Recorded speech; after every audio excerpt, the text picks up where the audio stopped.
And this one I couldn't resist. When this came across my desk, I said, we must interview Simon Monk. He's written many books. This is his newest, The Maker's Guide to the Zombie Apocalypse. From the northwest of England, Simon Monk joins us on Triangulation. Hi, Simon. Hi. Nice to meet you. Welcome. Thank you. It's not nice your to meet first, you too, Leah. Not your first book. You've written a series of books about evil geniuses.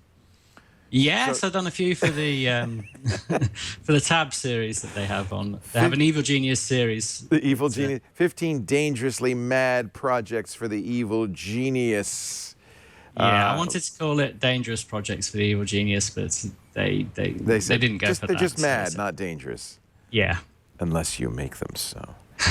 You can see it's well, there's a coil gun in there. Yeah, well, hey, and see? a trebuchet. Ah, yeah. What could be more madly dangerous than a trebuchet?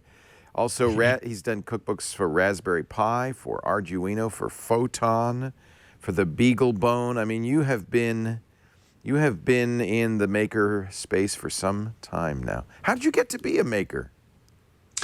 I've always been interested in electronics as a hobby.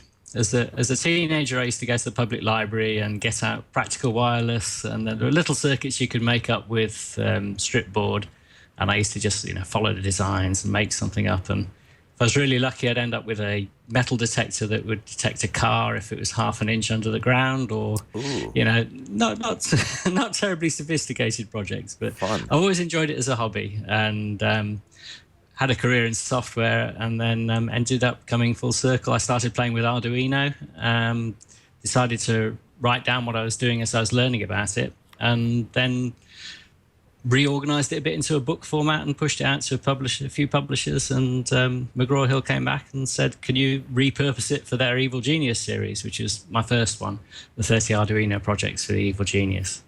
And then since then, I've just been writing more. We kind of rode the wave on the Arduino popularity. So it was good timing. And then we managed to do the same thing on the Raspberry Pi.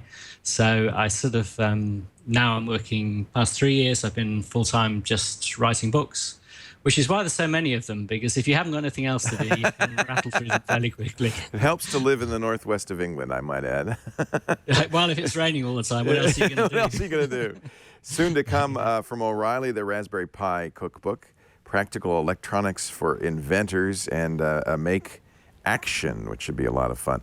I love this one though. This is from No Starch Press. They're actually they're right up the coast from us, and I'm a huge fan of what they do. Actually, they're in San Francisco now, but I think they started up in Santa Rosa. Huge fan of what they do because they have a little quirky personality, as you might gather from the title. Whose idea was the zombie apocalypse, Simon? It was actually my wife's idea. We both like watching The Walking Dead and a lot of any kind of zombie films and things, and it sort of struck me that the heroes, you get warrior heroes in the zombie films and the zombie series, but you don't often get maker heroes.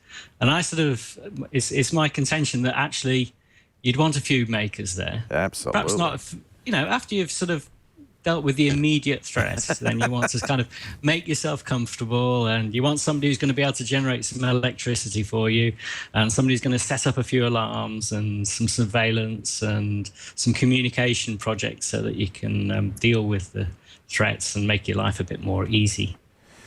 This is one of the reasons I love the make movement, and I'm so supportive of it, is kids, I think, nowadays are big consumers of stuff, software and hardware. But I think that they often, in fact, nobody really, adults even, don't really know how they're made, where, what's going into them. And it really is, I think, not because there's going to be a zombie apocalypse, all signs point to no, but because it's good to know how this stuff works. And maybe a percentage of them will actually start making stuff so that there's something to consume in the next generation.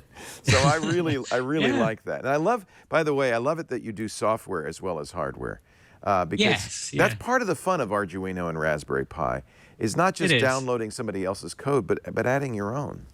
Yeah, and also, if you come from a big software environment like I did, and you're used to trying to wrangle huge amounts of code and avoid the chaos that usually ensues, and you come and work on a Raspberry Pi or an Arduino, and you're writing yourself 30 lines of code, and then you're done. it's just so much more manageable and pleasant and easy than the big software life.